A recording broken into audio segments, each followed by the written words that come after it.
Al escuchar limpieza de sangre, no podemos menos que pensar en la Inquisición española. Irremisiblemente también habrá quien deduzca de la misma un hálito de racismo, sino una gran catarata de racismo. Vamos a ver qué hay de verdad en todo ello. Nos encontramos con que el primer estatuto de limpieza de sangre se impuso el año 1414 en el Colegio Viejo de San Bartolomé de Salamanca. Nada tuvo que ver la Inquisición.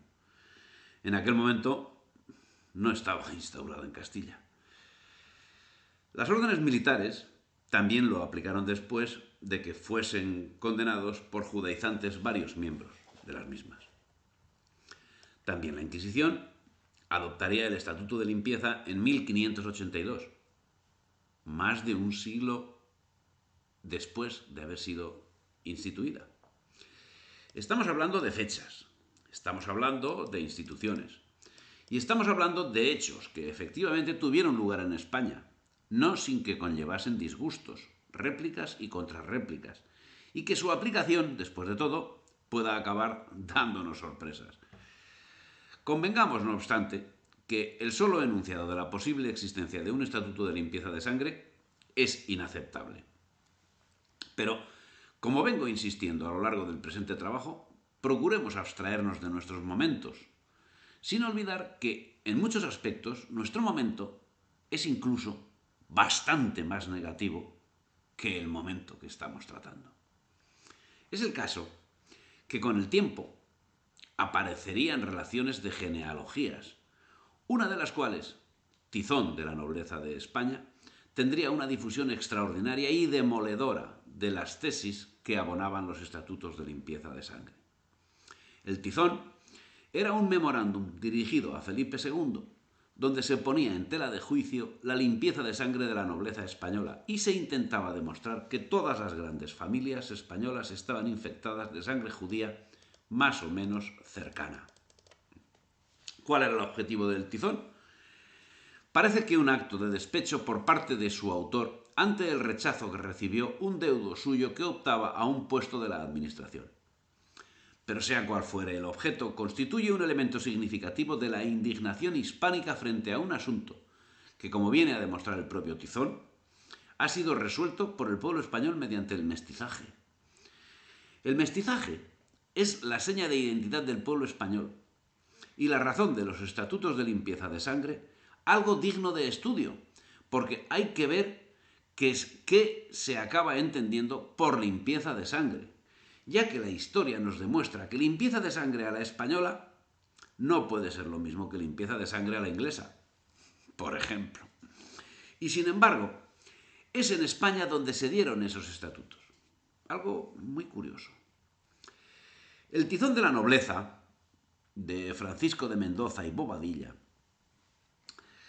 cardenal, es demoledor. El mismo rey Fernando, los Portocarrero, los Pacheco, familia a la que pertenece el marqués de Villena, Mendoza, Zúñiga, Ponce de León, Medina Sidonia, Olivares, Guzmán, Luna, Carrillo, Sotomayor, Villahermosa, Caballería, Arique, Osorio, Bocanegra, Girón, Peñafiel, Osuna, Cárdenas, Chacón, Duques de Feria, Ayala, Solís, Braganza, Zapata, Álvarez de Toledo, etcétera, etcétera, etcétera, tienen sangre judía. La corona de Portugal, como la de España, y la práctica totalidad de la nobleza, tiene sangre judía. Además, saca a relucir todas las bastardías, con lo que la nobleza queda al pie de los caballos de quienes tenían la gallardía de limpieza de sangre, que en general era el pueblo llano, y más concretamente el apegado a la tierra. ¿De dónde salieron esos estatutos de limpieza? Porque, como el tizón señala, toda la nobleza española estaba infectada de sangre impura, empezando por el propio monarca. Y sin embargo, existieron y se aplicaron contra la voluntad de la corona, que tomaba medidas tendentes a eliminarlos. Y sin embargo, no fueron desechados completamente hasta el siglo XVIII, y a lo que parece quedaron reminiscencias hasta bien entrado el siglo XIX, tras haber desaparecido la Inquisición, a la que por supuesto se le achaca la existencia de estos estatutos. Se le achaca, repito. Debemos señalar que tampoco, en este caso, tienen razón los acusadores. Y es que, por otra parte, también había quien, incidiendo en la cruda realidad, señalaba que ningún español podía gozar de limpieza de sangre.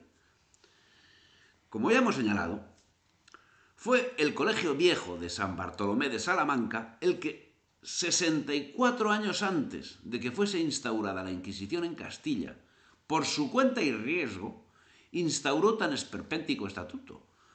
Luego vinieron otros. El Colegio de Santa Cruz de Valladolid y el de Sigüenza pusieron estatuto en 1488 y en 1497 respectivamente, y luego le siguieron otros. No precisamente todos. Así, vemos como el estatuto va haciendo acto de presencia aquí y allá, en unos sitios sí y en otros no, en unos momentos sí y en otros no.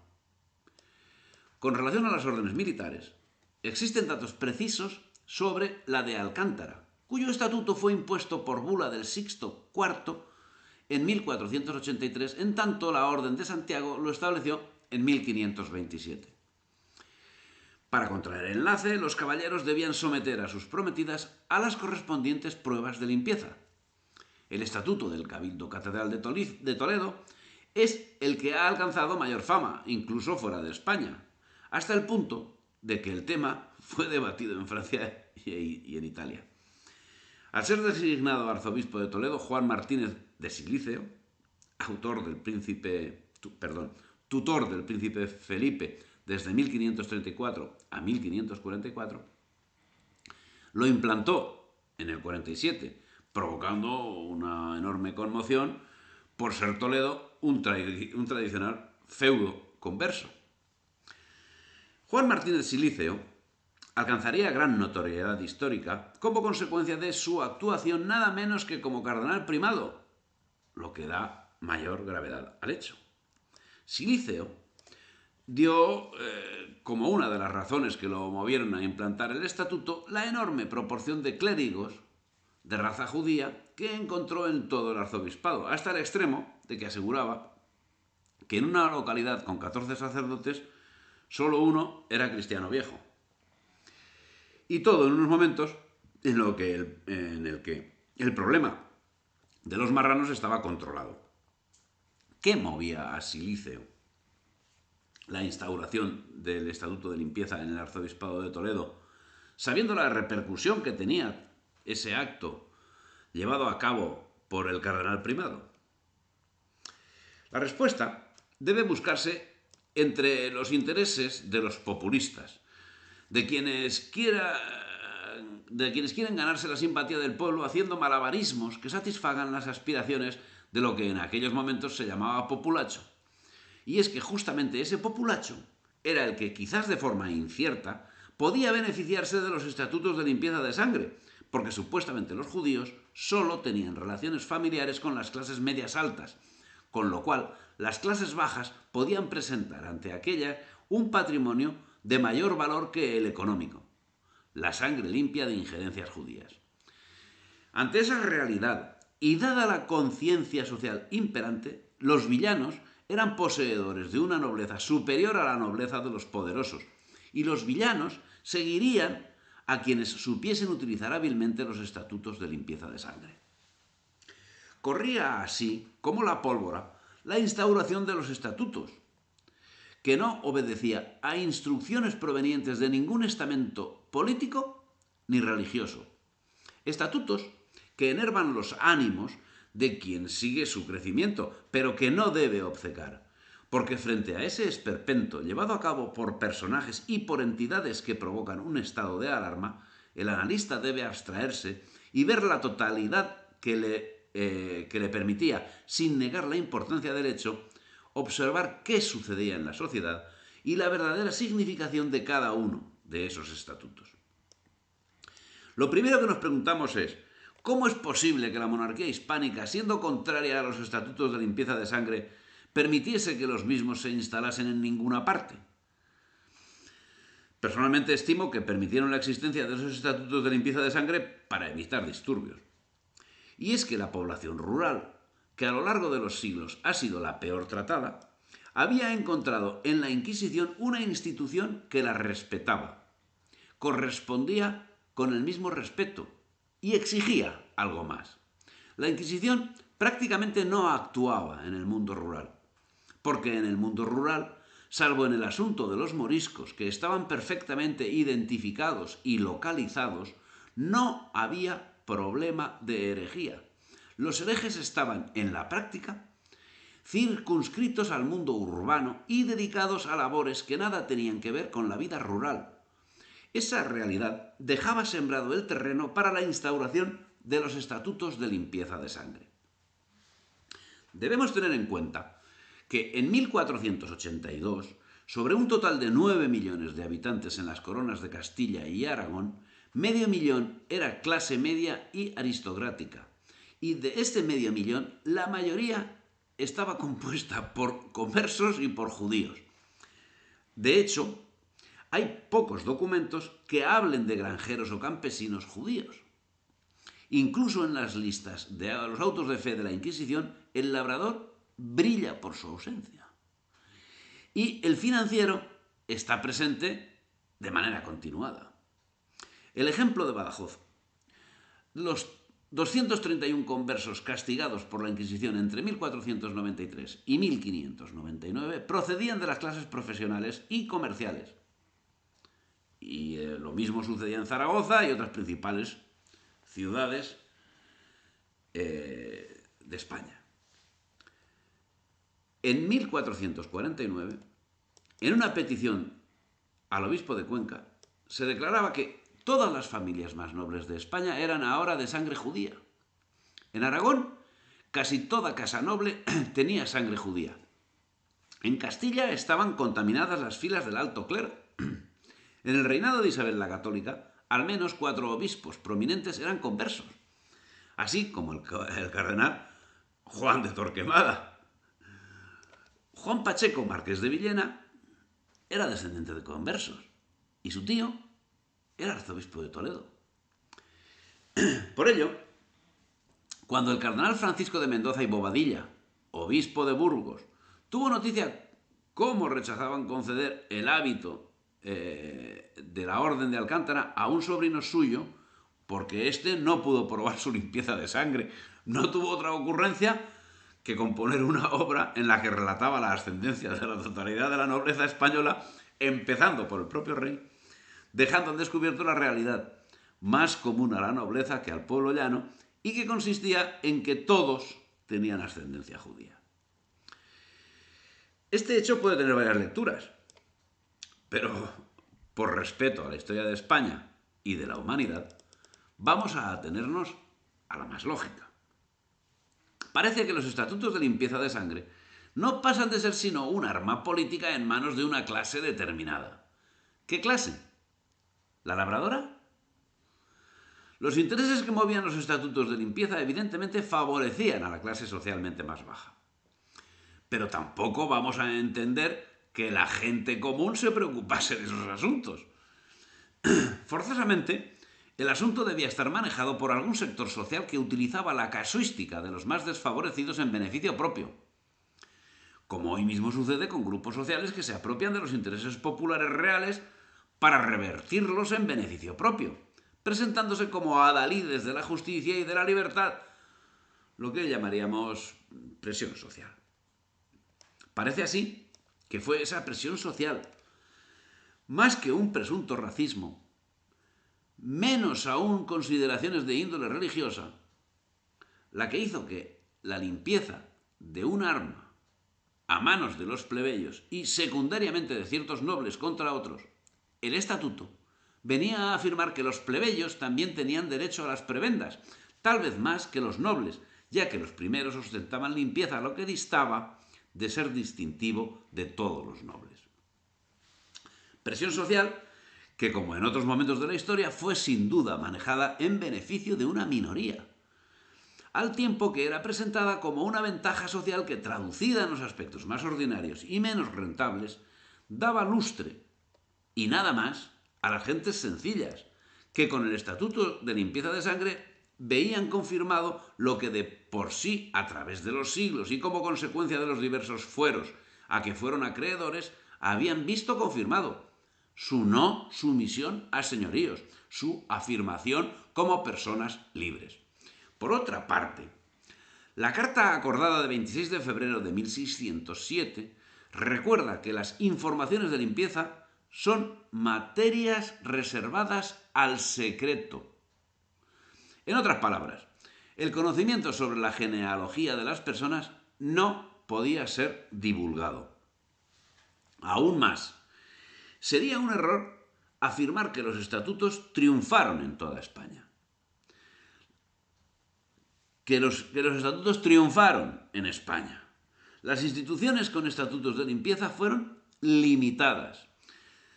La Inquisición, los 6 colegios mayores de Castilla, las órdenes militares, algunas universidades, algunas órdenes religiosas, algunas catedrales, varias instituciones se negaron rotundamente a este tipo de discriminación. Por otra parte, no siempre, ni mucho menos, se cumplían los estatutos allí donde existían. Remarquemos lo que nos señala el historiador. Los estatutos de sangre no pasaron de ser un intento que la corona no tenía la fuerza de frenar debidamente, ya que los instigadores de los mismos podían usarlos precisamente contra la corona. Un intento que quedó en eso, precisamente en parte gracias a la falta de apoyo de la corona y al gran predicamento que tenía la corona entre el pueblo. ¿Y la Inquisición? Sí, la Inquisición cayó en la enfermedad social del momento y adoptó los estatutos de limpieza de sangre. Pero resulta que los estatutos de limpieza de sangre, que nunca gozaron de buena prensa, fueron puestos en entredicho y desatendidos, y su existencia puesta en grave cuestión 8 años después de ser instaurados por la Inquisición, en 1580. Recordemos que se encontraban en vigor desde 1414.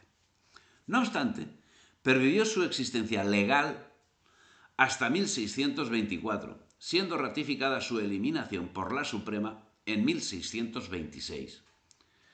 Si bien en 1628 da marcha atrás y subsiste hasta la supresión de la Inquisición en 1834, perviviendo en algunas instituciones hasta 1865. Así la Inquisición, con vaivenes, tuvo aplicado el Estatuto de Limpieza de Sangre 254 años, desde que la institución contaba 102 años de edad hasta 1834, siendo que los estatutos de limpieza precedieron a la Inquisición en 64 años y la sobrevivieron en 31.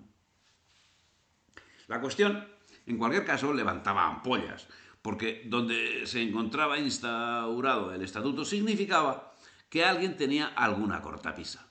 No obstante, el impedimento de acceder a empleos honoríficos podía ser salvado por las licencias de habilitaciones, que era la cantidad aportada por los procesados para redimirse del castigo de tener que asumir la penitencia de privación de ejercicio de todo empleo honorífico. Era cuestión de dinero. Al fin el asunto se resumía eso, en una multa, en ingresos contantes y sonantes de lo que la Inquisición tenía tanta falta. La instauración de los estatutos estuvo determinada por la libre actuación de quien detentaba el poder en la institución. Así, en el Cabildo Catedralicio sevillano fue letra muerta. Como señala la judía Pique, uno de los mejores ejemplos de la ineficacia del estatuto, incluso desde el principio, fue el caso de Juan Rodríguez de Baeza, maestro de coro de la catedral, que fue nombrado para una canonjía por el arzobispo Deza en 1517. Un grupo de capitulares se negó a aprobar su nombramiento, ya que, como era bien sabido, tanto sus padres como sus abuelos habían sido penitenciados por la Inquisición como judaizantes. A pesar de esta oposición, Rodríguez de Baeza obtuvo su canonjía, pero gracias a la intervención del arzobispo Deza. logró mantenerse en el cargo hasta su muerte en 1556, a pesar de varios intentos de arrebatárselo. Y es que los estatutos de limpieza pretendían proteger los privilegios de un sector de la sociedad. Cualquier relación familiar con judíos o musulmanes, o el hecho de contar con un antepasado que hubiera sido penitenciado, excluía a menudo a quien deseara optar a un cargo público o eclesiástico. Esta intolerancia brutal, que en el siglo XV tenía alguna disculpa por la abundancia de relapsos, fue en adelante semillero de rencores y venganzas, piedra de escándalo, elemento de discordia. Solo el progreso de los tiempos pudo borrar la aplicación del estatuto en toda España. Parece que estos estatutos de limpieza de sangre no fuesen sino armas defensivas ofensivas usadas contra sus oponentes por los interesados en detentar un cargo público, pero cuya aplicación dependía no ya solo de la institución que optaba por tener estatuto o rechazarlo, sino incluso por aquella institución que, teniéndolo, lo aplicaba o no lo aplicaba, dependiendo de los intereses de cada momento, con lo que, sirviendo de filtro, más que por cuestiones de limpieza de sangre, podían ser usados como medio de librarse de algún indeseable cuya exclusión no fuese posible por otros medios. Naturalmente, se coja por donde se coja, parece que el estatuto siempre daba lugar a posibles abusos. Pero así como estamos de acuerdo en esa cuestión, también debemos ser plenamente conscientes que ni de lejos estaban generalizados. La primera iglesia catedral que tuvo estatuto parece que fue la de Badajoz, a instancias del obispo Alonso Manrique y por bula de Julio II dictada en 1511. El 12 de febrero de 1515 siguió el mismo criterio el Cabildo de Sevilla, presidido por Diego Deza. En 1530 se instauraría en la Catedral de Córdoba, aunque solo fue refrendada por bula papal 20 años después. En la de León, en 1566. La Orden de los Jerónimos la implantó en 1486, antes de crearse la Inquisición. Los dominicos en 1489, con una implantación discontinua y con importantes alternancias. Los franciscanos en 1525, pero no la llevaron a efecto. La Compañía de Jesús, que contaba con un importante número de conversos, lo implantó en 1593. Nos podemos imaginar que, siendo que en concreto la Compañía de Jesús estaba repleto de conversos, pues la aplicación sería ridícula, como en los demás sitios. También se implantó en varios gremios. Sin embargo, otros estamentos y catedrales, como la de Granada, fueron renuentes a la instauración de estos estatutos. Observamos la certificación de lo señalado más arriba. Se trataba de un asunto candente que hacía trabajar a las distintas instituciones, pero era cada una de ellas la que debía determinar si implantaría el estatuto. Con variopinto resultado. Resulta altamente curioso el dato señalado de que la Compañía de Jesús, de los dominicos y de los franciscanos, pero todo hace indicar que esa actuación no sea la excepción, sino la norma. Y es que los estatutos de limpieza no fueron ni de lejos la norma. Autores nazis señalan que, lamentablemente, los estatutos no se aplicaron en las universidades y, lo que es más grave aún, eran a menudo vulnerados con falsas informaciones obtenidas por el dinero e influencias de los conversos. Bueno, eso lo dice Federico Ribanera Carles. Pero es que no podía ser de otro modo. Un pueblo como el español, en caso de aplicarse los estatutos de limpieza de sangre, hubiese quedado excluido al 100% de todos los organismos que pretendiesen aplicarlo, y quedaría el camino expedito para personas absolutamente ajenas al pueblo español. Forzosamente no podía aplicarse, solo en las universidades, sino en ningún ámbito. Y forzosamente debían ser vulnerados por falsas informaciones, por dinero, por influencia y por lógica. El pueblo español es, por historia, la máxima expresión del mestizaje. Y como consecuencia, los estatutos de limpieza de sangre debían ser muy sui generis.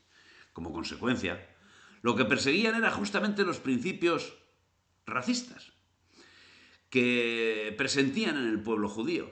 Pero también la endogamia del pueblo judío se vio minada por la voluntad de imbricarse en el seno de las familias cristianas al objeto de eludir los estatutos de limpieza de sangre. Ello conllevó que el pueblo judío finalmente llegase a integrarse en la sociedad que le había dado cobijo durante siglos.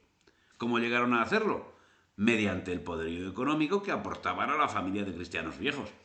Sin embargo, de aquí también surgiría el problema, porque algunos continuarían judaizando. El asunto, así, no era una cuestión racial, sino filosófica o política, y detectable, eso sí, en personas que forzosamente tenían ascendencia judía, pero ni de largo en todos ellos. En todo ese embrollo político, y con intención de solventarlo, parece que aparecieron los estatutos de limpieza, que a pesar de todo, como venimos señalando, no se aplicaron de forma generalizada y su aplicación o su no aplicación fuera de la península viene a corroborar que en cualquier caso, contra lo que pueda llegar a pensarse, nunca fue un hecho racista. Así, el ser descendiente de los antiguos canarios no fue obstáculo para acceder a algún cargo u oficio en el tribunal. De hecho, tampoco lo era para ocupar un cargo en el cabildo catedral. Afirmamos esto al comprobar que de 8 dignidades, 3, es decir, el 37,5%, eran de origen isleño, 2 mezclados, como fruto de la unión de indígenas con castellanos y genoveses, y uno hijo de padres guanches. De este último, el doctor Hernando Díaz de Vera, arcediano de Tenerife, se pidió información de limpieza, y por ella sabemos que los descendientes de indígenas o tales no fueron exceptuados de ocupar cargos en el tribunal. Remarquemos el hecho. Se pide información de limpieza de sangre sobre una persona que sabemos de antemano que es de raza guanche. Se emite el informe y el informado pasa el trámite de limpieza. Del mismo dice el informe de la Inquisición. Hombre honesto y virtuoso. Ayuda con su doctrina predicando. Es de edad de 36 años. Calificador del Santo Oficio, natural de la isla de Tenerife, y sus padres naturales de la tierra, guanches, que así se llaman, de los naturales gentiles. No hubo, por lo tanto, ningún impedimento de los del tipo del binomio raza-religión para nombrarlo oficial.